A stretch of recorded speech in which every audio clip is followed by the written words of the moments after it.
Hello बच्चों, तो आज एक टॉपिक और पढ़ लेते हैं बीएससी 5th सेमेस्टर फिजिक्स का, साइक्लिक कोऑर्डिनेट्स। ये साइक्लिक कोऑर्डिनेट क्या होते हैं और ये प्रूफ करेंगे कि जो कोऑर्डिनेट लैग्रांजियन में अनुपस्थित हैं क्या वो कोऑर्डिनेट हैमिल्टोनियन में भी अनुपस्थित होंगे। यूनिट 3rd है हैमिल्टोनियन फॉर्मलिज्म और पेपर फर्स्ट का नाम याद कर लो, क्लासिकल एंड स्टैटिस्टिकल मैकेनिक्स। एक मोस्ट इंपॉर्टेंट टॉपिक है क्योंकि यूनिट 3rd का पहला टॉपिक है और उसको छोड़ना मत, आगे की कहानी इसी टॉपिक से रिलेटेड है। चलिए मैं स्टार्ट करवा देता हूँ। क्या टॉपिक है हमारा? Cyclic coordinate. इसको आप हिंदी में क्या बोलते हो सर? चक्रीय निर्देशांक। Okay sir, okay. Cyclic coordinate, ordinates. Okay sir, okay. चलिए हिंदी में क्या बोलते हैं? जिनको हिंदी में लिखना हो वो लिख लो हिंदी में, चक्रीय निर्देशांक। ओके। अरे भैया चक्रीय निर्देशांक सर ये होती क्या चीज़ है? ये तो नए नए तरह के कोऑर्डिनेट्स आ रहे हैं, पूरी फिजिक्स में कोऑर्डिनेट भरे पड़े हैं, फंस गए कोऑर्डिनेट में, निकलने का नाम ही नहीं ले पा रहे हो हैं। चलिए देखते हैं क्या होते हैं ये, ठीक है। सबसे पहला नंबर जो मेरे पास होगा वो होगा लैग्रांजियन। आप जानते हो लैग्रांजियन क्या है? मेरे पास एल हो गया, ठीक है। लैग्रांजियन एल इक्वल टू, और ये फंक्शन होता है किसका? एक तो हो गया मेरे पास क्यू के। आप यहाँ क्यू जे भी लिख सकते हो पर मैंने क्यू ए कर लिया क्योंकि पूरे चैप्टर में के की कहानी चलेगी। क्यू के डॉट आ गया मेरे पास, कोमा क्यू के डॉट आ गया, ठीक है सर। और मेरे पास टाइम आ गया, ठीक है, ये आ गया मेरे पास, हो गया। मान लो कि ये लैग्रांजियन परेशान कर दिया इसने, है। यूनिट 1st में भी, यूनिट 3rd में, यूनिट 2nd में भी, यूनिट 3rd में भी यही घुसा पड़ा है, परेशान कर दिया इसने। तो मान लो कि ये लैग्रांजियन इस क्यू के पे डिपेंड, यानी कि कोऑर्डिनेट क्यू के पे डिपेंड करता ही नहीं है। अरे यार समझने की कोशिश करो, लैग्रांजियन इस क्यू के पे डिपेंड करता ही नहीं है। इसका मतलब है क्यू के क्या हुआ? यहाँ साइक्लिक कोऑर्डिनेट हुआ, यानी कि ऐसे कोऑर्डिनेट जिन पर लैग्रांजियन डिपेंड करता ही नहीं है वो क्या होता है? साइक्लिक कोऑर्डिनेट कहलाता है। यार सिंपल सी परिभाषा, अगर इतनी इजी परिभाषा कक्षा 5 वाले बच्चों को पढ़ा दूँ वो भी याद कर लेगा। अगर क्यू के डॉट पे डिपेंड नहीं करेगा, ठीक है, तो ये तुम्हारा क्या हो जाएगा? ये तुम्हारे पास साइक्लिक कोऑर्डिनेट हो जाएगा। समझ लो ना इस चीज को। तो ऐसे कोऑर्डिनेट जिन पर लैग्रांजियन डिपेंड नहीं करता, यानी कि ऐसे कोऑर्डिनेट जो लैग्रांजियन में अनुपस्थित होते हैं साइक्लिक कोऑर्डिनेट कहलाते हैं। लिख दो परिभाषा डायरेक्टली, डर तो नहीं लग रहा? चलिए ऐसे कोऑर्डिनेट, ओके सर, क्योंकि परिभाषा लिखनी बहुत ज़रूरी है। ऐसे कोऑर्डिनेट, ओके सर, कोऑर्डिनेट, ऐसे कोऑर्डिनेट, चलिए मैं कोऑर्डिनेट करता हूँ। ऐसे कोऑर्डिनेट जो लैग्रांजियन, जो एल मतलब लैग्रांजियन, ठीक है, जो लैग्रांजियन में अनुपस्थित होते हैं, ठीक है, जो लैग्रांजियन में अनुपस्थित होते हैं। अर्थात कहने का मतलब ये है, अर्थात लैग्रांजियन यानी कि मतलब एल उस कोऑर्डिनेट पे डिपेंड नहीं करता, एल उस कोऑर्डिनेट पर डिपेंड नहीं करता है, ओके, नहीं करता है। क्या कहलाता है हमारा? साइक्लिक कोऑर्डिनेट कहलाता है।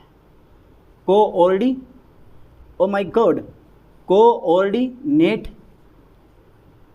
कहलाता है, ओके, कहलाता है, ठीक है। समझ में आया कुछ? सही है। ऐसे कोऑर्डिनेट जो लैग्रांजियन में अनुपस्थित होते हैं, ऐसे निर्देशांक जो लैग्रांजियन में अनुपस्थित होते हैं, अर्थात एल उस कोऑर्डिनेट पर डिपेंड नहीं करता है, साइक्लिक कोऑर्डिनेट कहलाता है। जैसे बताया तुम्हें, L equal to L Q के डॉट और टी, ठीक है, हो गया तुम्हारा कंप्लीट। अब क्या है, यदि एल जो है बेचारा हमारा, यदि एल इस क्यू के पे डिपेंड नहीं करता, यदि एल क्यू के कोऑर्डिनेट पर डिपेंड नहीं करता है तब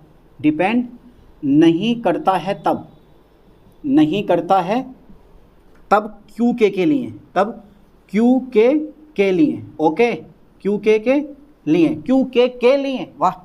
लिए डेल एल या करली बोलते हैं इसको, del L upon del Q के इक्वल टू मेरे पास कितना हो जाएगा बेटे? 0 हो जाएगा। आप डेल की जगह डेल्टा का इस्तेमाल कर सकते हो, ठीक है।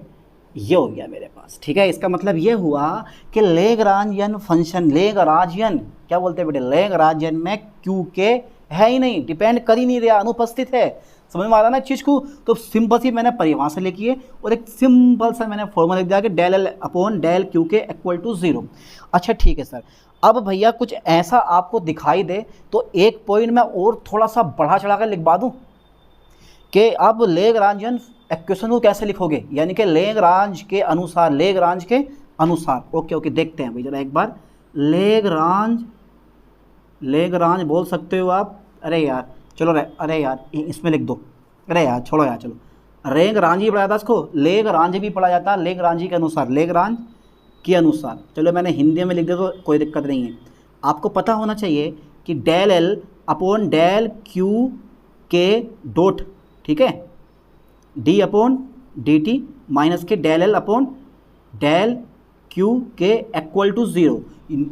Now del L upon del Q के इक्वल किसके है, 0 के है। जैसे ही मैं इसकी जगह 0 रखूँगा तुरंत मेरे पास मिल जाएगा डी अपॉन डी टी, ठीक है, del L upon del Q के डॉट, ठीक है, और बराबर हो जाएगा मेरे पास कितना बेटे, 0। मतलब ये हो जाएगा कॉन्स्टेंट। क्या हो जाएगा बेटा, ये कॉन्स्टेंट हो जाएगा मेरा ये, ठीक है, ये कॉन्स्टेंट हो जाता है। अब अगर चाह रहे हो तो एग्जाम्पल भी आप ले सकते हो कि ऐसा कौन सा कोऑर्डिनेट है जो यार इसको बता सके कि यार ये साइक्लिक कोऑर्डिनेट होता। फॉर एग्जाम्पल देखो, for example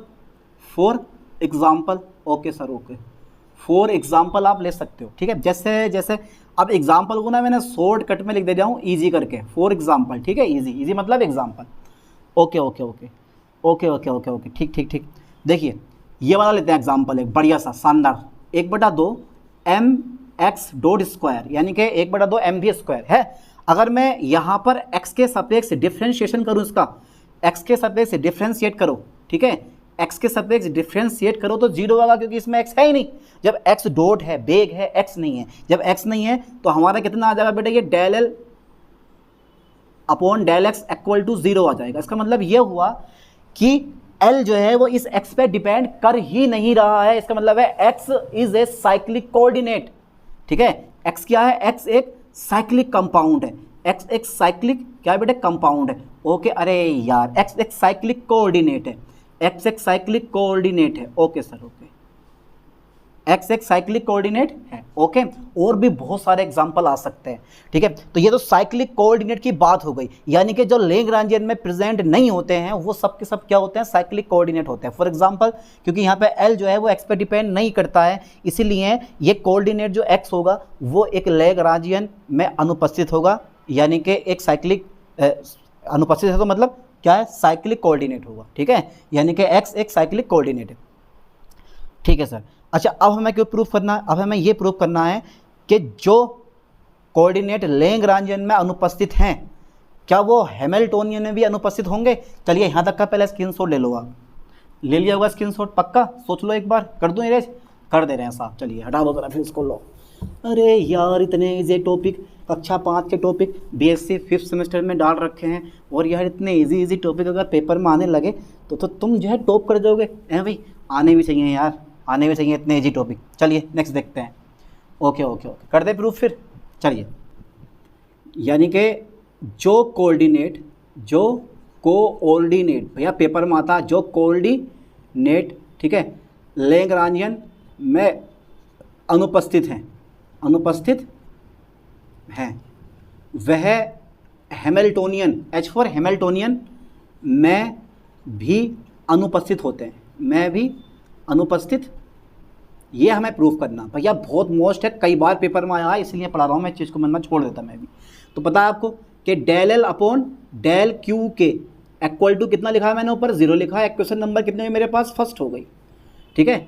del L upon del Q के equal to 0, question number first. अब आप लेग्रांजियन इक्वेशन लिख लो, ठीक है, यानी कि लेग्रांज के अनुसार, लेग्रांज के या लेग्रांजी के अनुसार, लेग्रांज के अनुसार अकॉर्डिंग टू द लेग्रांज, ठीक है। क्या कहते हैं, इनकी भी अपनी मनगढ़ंत कथा है।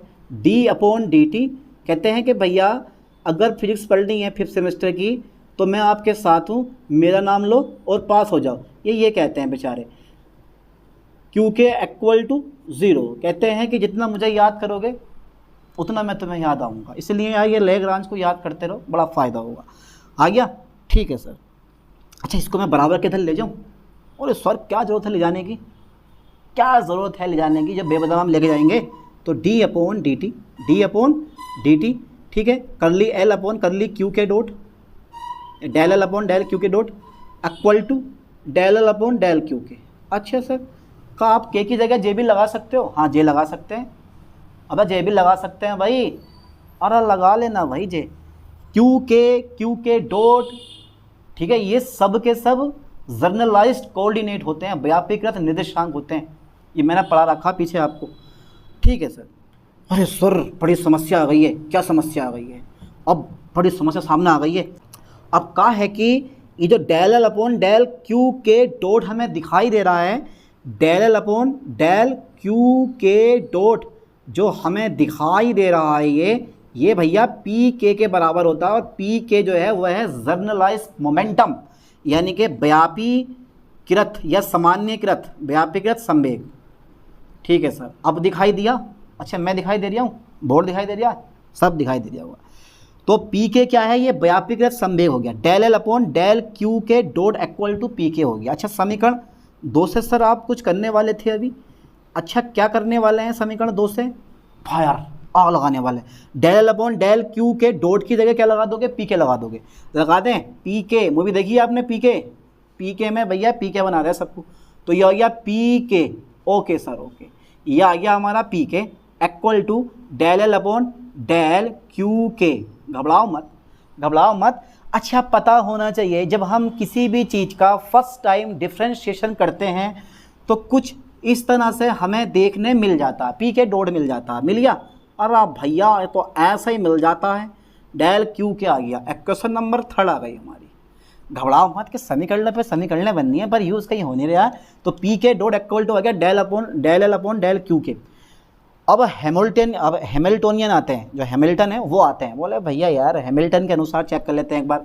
हैमिल्टन के अनुसार, ठीक है, हैमिल्टन के अनुसार, ओके चलो हैमिल्टन के अनुसार देख लेते हैं क्या है।